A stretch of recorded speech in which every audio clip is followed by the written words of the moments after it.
History is a tapestry woven with shadows and whispers. What if the greatest stories remain untold, hidden in plain sight? Please like, share, and subscribe. This season, we expose the forgotten, dissect the myths, and confront the conspiracies that shaped our world. Prepare for Histories, Mysteries, and Conspiracies Season 3. You who understand the system will either be so interested in its profits or so dependent on its favors that there will be no opposition from that class. Mayor Amschel Rothschild, attributed. Lessons from the Controllers. The opening. 3 stories. 3 centuries. 3 completely different fields of human knowledge and authority. A religious movement in medieval France. A private meeting on a Georgia island in 1910. A researcher looking at the moon in 1958. On the surface, they have nothing to do with each other. But look at what happened in each case. An idea emerged that threatened an institution, not a fringe idea, not the ravings of madmen. A seriously held position supported by evidence, by community, by people willing to stake their lives and their reputations on its truth. And in each case, the institution didn't engage with the idea on its merits. It didn't hold an open debate and let the evidence decide. It deployed its authority to remove the idea from circulation and then wrote the explanation for why that was necessary. The Cathars were not defeated in open theological debate. They were burned. The alternatives to central banking were not defeated by superior economic argument. Their proponents were marginalized, discredited, or removed from the conversation entirely. Foster's plasma hypothesis was not refuted by better observational data. It was ignored until the institutional framework had solidified around a different answer. Same result. Different tools. The question is whether the same hand was holding all of them. Young Christian rebels. In the summer of 1209, in the prosperous city of Béziers in what is now southern France, approximately 20,000 people went about their daily lives. They bought bread in the markets, prayed in their churches, and put their children to bed at night believing tomorrow would come the same as today. They were wrong. By nightfall on July 22nd, every man, woman, and child in that city would be dead. Not from plague, not from famine, not from an invading foreign army protecting its borders. They were killed on the orders of the most powerful religious institution in the Western world, by an army raised in the name of God, led by a papal legate who, when asked how to distinguish the guilty from the innocent, replied with 7 words that have echoed across 8 centuries. Kill them all and let God sort them out. So who were these people? What did they believe that was so dangerous that an institution claiming to represent the Prince of Peace ordered their total annihilation? And why has their story been quietly removed from the standard telling of European history? The people of Béziers were not all Cathars. Many of them were ordinary Catholics, but they lived alongside Cathars, traded with Cathars, and when the crusading army arrived and demanded they hand over their Cathar neighbors, they refused. That refusal cost them everything. The Cathars, known also as the Albigensians after the city of Albi in southern France, were a religious movement that had grown steadily across the Languedoc region throughout the 11th and 12th centuries. They were not pagans. They were not Satanists, despite what Rome would later claim. They were Christians. But they were Christians who had read the same texts as Rome and reached completely different conclusions. Their theology was rooted in a dualist understanding of the universe. They believed that the material world was the creation of an evil or lesser god, a concept deeply connected to the ancient Gnostic traditions that predated Christianity itself. The true God, in Cathar belief, was a God of pure spirit, light, and love, who had nothing to do with the corrupt and suffering-filled material world. The Catholic Church, with its vast landholdings, its political power, its accumulation of wealth, and its claim to be the sole mediator between humanity and God, was in Cathar eyes not the representative of the divine. It was the representative of the other one. That was the dangerous idea, not a theological abstraction. A direct accusation. The institution claiming absolute authority over the souls of every human being in Western Christendom was, according to the Cathars, working for the wrong side.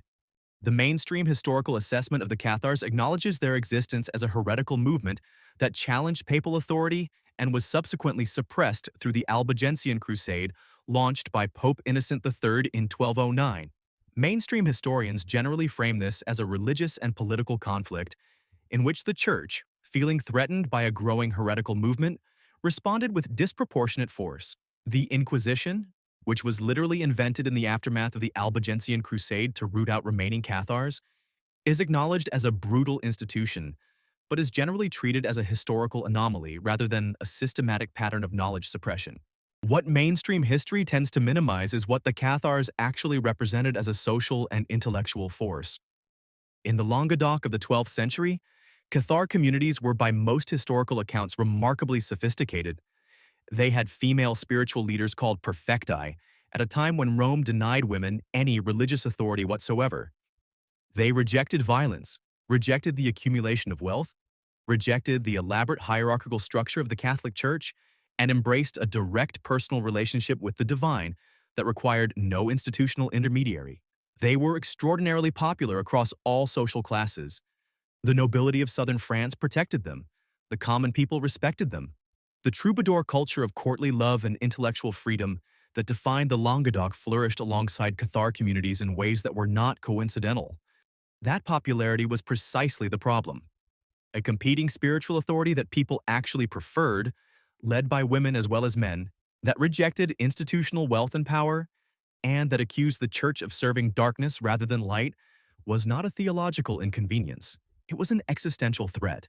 The crusade that followed was one of the first genocides on European soil, directed by Europeans against other Europeans. The massacre at Béziers in July 1209 was followed by decades of systematic destruction across the Languedoc. Entire towns were burned. The sophisticated courtly culture of southern France was obliterated.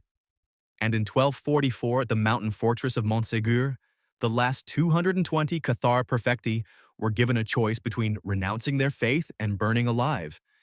Every single one of them walked into the fire. Before they descended from Montségur, according to accounts that have survived, a small group slipped away carrying something. What they carried has never been definitively identified. Some researchers say it was texts.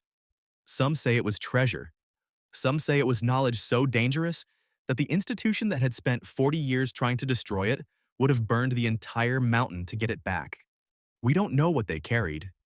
We do know that the institution that ordered the massacre at Béziers went on to write the history of what happened there. And in that history, the Cathars became heretics, deviants, enemies of God and civilization. The sophisticated, peaceful, egalitarian society they had built in the hills of southern France became a footnote. The Inquisition that hunted their survivors for another century became a necessary correction. The question worth sitting with is this. When an institution has the power to kill everyone who disagrees with it and then write the story of why they deserve to die, how do you ever find out what they actually believed? From Cathars to Jekyll Island. The Cathars chose to read the words from the book they were told was the Word of God, and after reading the words, they concluded that the God was not the true God. This was not acceptable by the Church. The Church was the ultimate authority on the Word of God. And so, everyone was executed. Regardless, if you didn't believe as the Cathars believed, you were ordered to die. You must obey and comply with the Church, and if not, you will pay with your life. The Church was a powerful force in those days. As the centuries rolled by, a new, even more powerful alliance was forming. A power that was not bound by borders or governed with a doctrine. This was a power that has been utilized throughout history, but now it was becoming a global superpower. Which takes us to November 1910, New Jersey. In November of 1910, a private railcar slipped out of a New Jersey station under cover of darkness. The men inside had been instructed to travel separately to avoid being seen together, to use only first names during the journey, and to tell no one where they were going. They were not criminals. They were among the most powerful financial figures in the United States.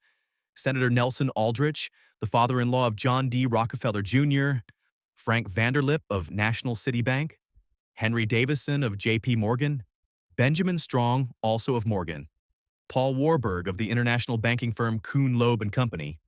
They were traveling to Jekyll Island, a private retreat off the coast of Georgia owned by J.P. Morgan, where they would spend 9 days writing legislation that would fundamentally alter the financial architecture of the United States, and by extension, the world.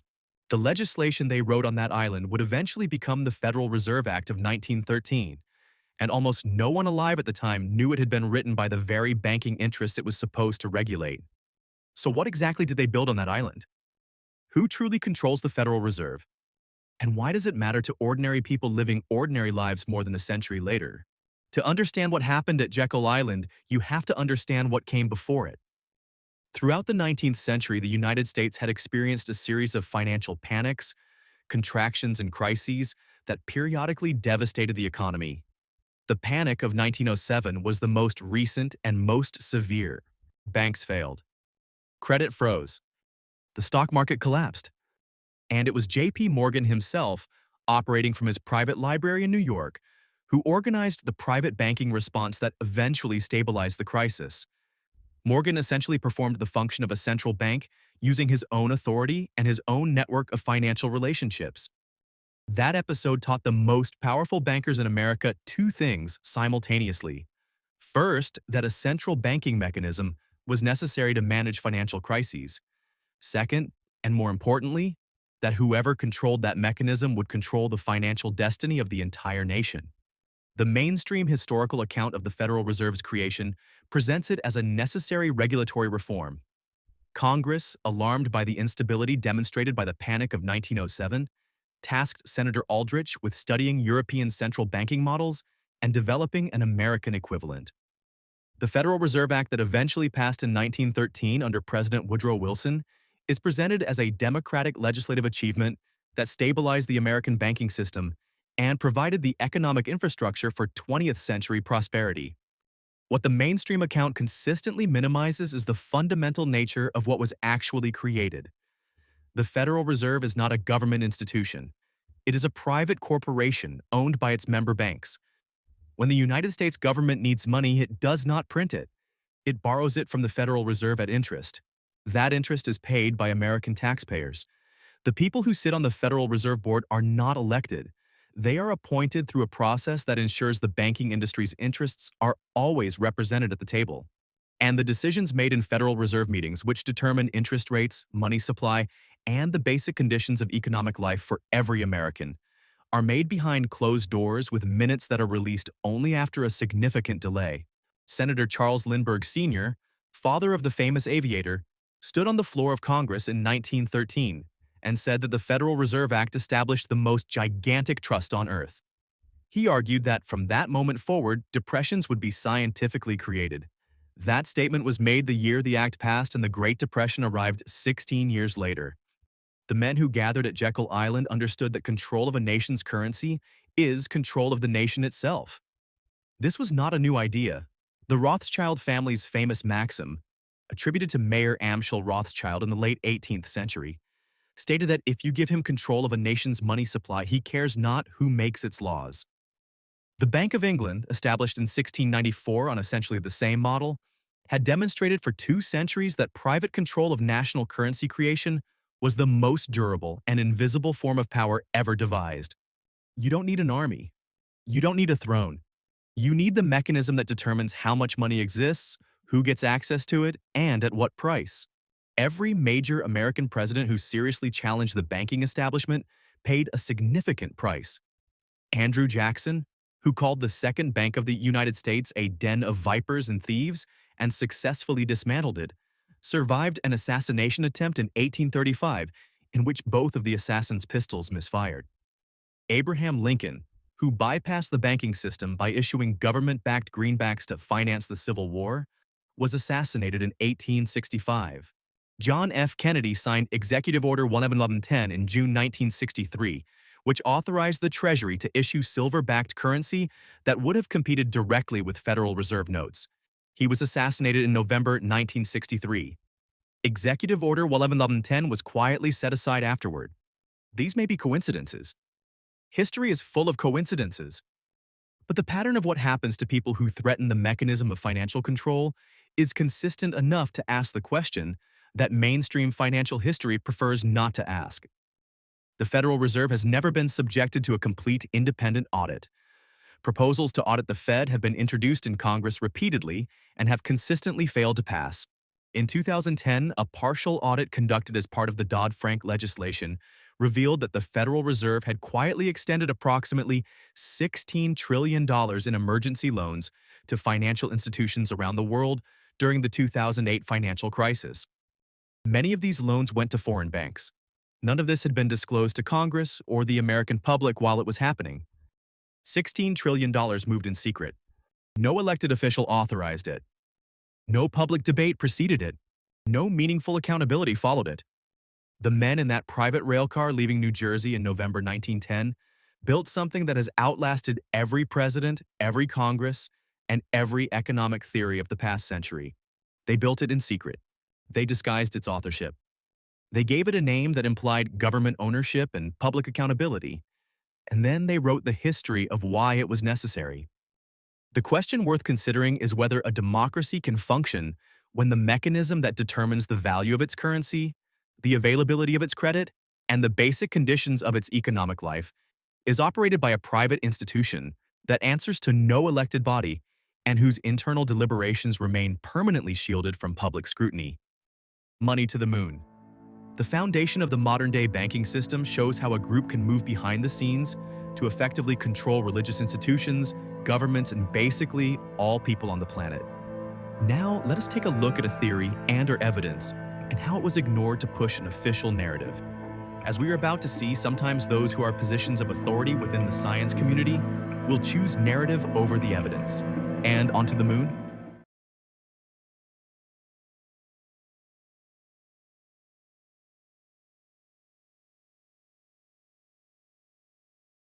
On the night of November 15, 1953, a Welsh amateur astronomer named Leon Stewart captured something on film that has never been satisfactorily explained. Through his telescope, he photographed a flash of light on the surface of the moon, not reflected sunlight, not an optical artifact, a bright, sustained flash consistent with a significant impact event on the lunar surface. Stewart published his photograph. The astronomical establishment largely ignored it. Decades later, NASA researchers re-examined the image and concluded it was probably real. But by then, the official understanding of what the moon is and how it behaves had already been established, and an anomalous flash of light on a surface that was supposed to be geologically dead didn't fit the story. Stewart's photograph was one data point. There have been thousands of others. So what is the moon actually made of?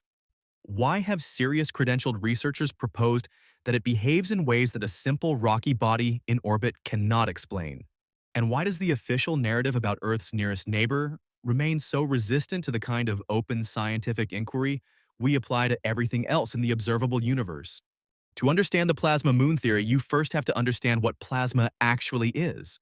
Plasma is the fourth state of matter beyond solid, liquid, and gas. It is an ionized gas in which electrons have been stripped from their atoms, creating a highly electrically conductive medium that responds dramatically to electromagnetic fields. The sun is plasma. Lightning is plasma. The aurora borealis is plasma interacting with Earth's magnetic field. Plasma is not exotic or theoretical.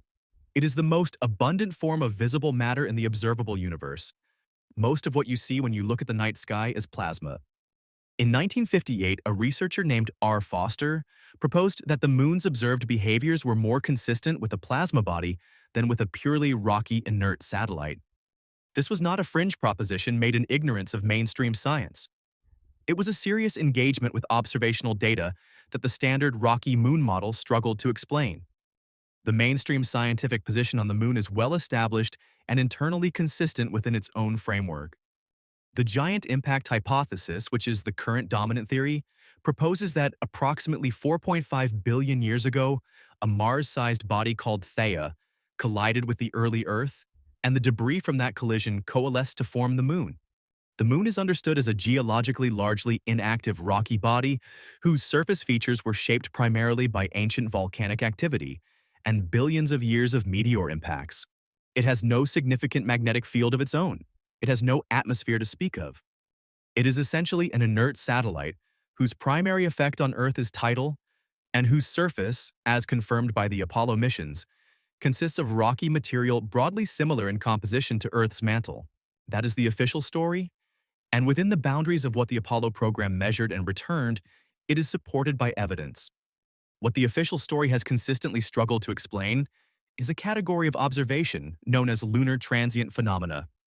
These are documented anomalous events on the lunar surface that have been observed and recorded by astronomers for centuries, including by astronomers working within mainstream institutional frameworks.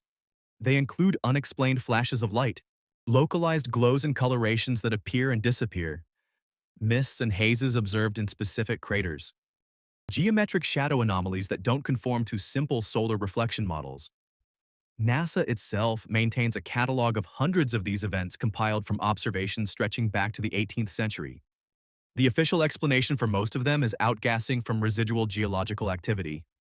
But that explanation requires the moon to be significantly more geologically active than the standard model allows for, and it doesn't account for the electromagnetic characteristics of many of the observed phenomena.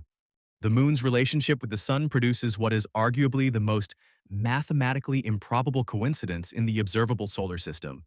The moon is approximately 400 times smaller than the sun. The sun is approximately 400 times farther from Earth than the moon. The result is that from Earth's surface, the moon and the sun appear almost exactly the same size, producing the perfect solar eclipses that have astonished human observers throughout recorded history. The probability of this size-distance relationship occurring by random chance in a system formed by a chaotic collision event is a question that mainstream astronomy prefers not to engage with directly. Ancient and indigenous traditions around the world describe the moon in ways that don't conform to the inert rocky satellite model. Vedic astronomical texts describe the moon as a luminous body with properties distinct from mere reflection. Various Mesoamerican traditions, including those of the cultures of the American Southwest, whose history we are only beginning to properly reconstruct, described the moon as an active participant in terrestrial energy systems rather than a passive reflector. Certain Sumerian texts describe a time before the moon occupied its current position in Earth's sky, a claim that makes no sense if the moon has been there for 4.5 billion years, but becomes interesting if its current orbital relationship with Earth is more recent than the official timeline allows. The plasma model proposes that at least some of the moon's anomalous behaviors, including the transient phenomena, certain electromagnetic interactions with Earth's magnetosphere, and the unusual optical properties of the lunar surface under specific conditions are better explained by understanding the moon as a body with plasma characteristics rather than purely as an inert rock. This doesn't necessarily mean the moon has no rocky components. Plasma and rocky material can coexist in a complex body. It means that the standard model may be incomplete in ways that have been consistently minimized because the Apollo program committed the official scientific establishment to a specific understanding of lunar composition that is now very difficult to revise without implications that reach far beyond lunar science. What is particularly interesting is the timing of when the plasma hypothesis and other alternative lunar models were most actively suppressed. The late 1950s and 1960s were a period of intense geopolitical competition over space. The Apollo program was not purely a scientific endeavor. It was a demonstration of American technological and ideological superiority over the Soviet Union. The scientific conclusions that emerged from Apollo were shaped by that geopolitical context in ways that are rarely acknowledged. A space program designed to prove American supremacy had institutional incentives to produce clear, simple, triumphant conclusions about what the moon is rather than complicated, ambiguous, ongoing questions. Foster's 1958 proposal arrived at precisely the moment when the institutional framework for understanding the moon was being constructed around the needs of the space race rather than purely around open scientific inquiry. It was not refuted with superior evidence. It was not engaged with seriously. It was set aside because it didn't fit the story that needed to be told. The moon has been humanity's most constant companion throughout all of recorded history. Every civilization that has ever existed has looked up at it, studied it, incorporated it into their understanding of time, agriculture, spiritual life, and the nature of reality. The idea that we fully understand what it is after a handful of visits more than 50 years ago and a few hundred kilograms of surface samples should perhaps be examined with the same skepticism we apply to every other official conclusion about the nature of the world we inhabit. The question worth considering is this: if the standard model of the moon is complete and correct, why does a centuries-long catalog of anomalous observations remain without a satisfying explanation? And who benefits from a version of lunar science that was locked in during a period of intense geopolitical pressure and has been remarkably resistant to revision ever since?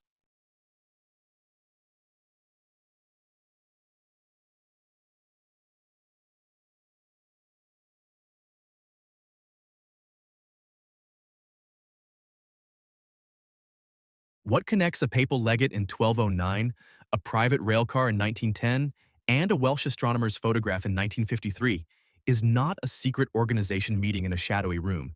It is something more durable and more invisible than that.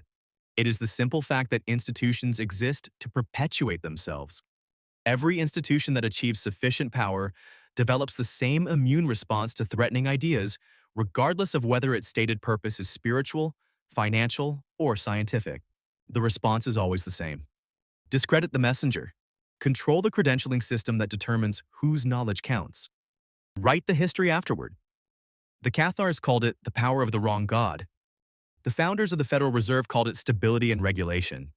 The space program called it settled science. What it actually is the oldest story in human history.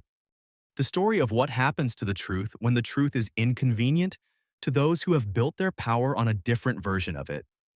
The question is not whether this happens. History has answered that question repeatedly and decisively. The question is what you do with that knowledge once you have it.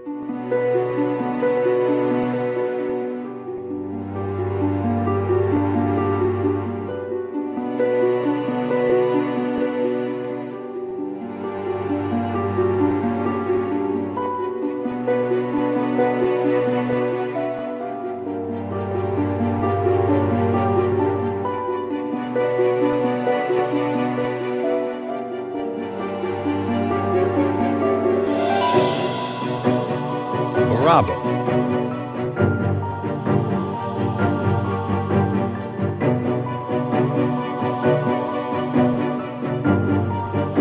Select an option for more.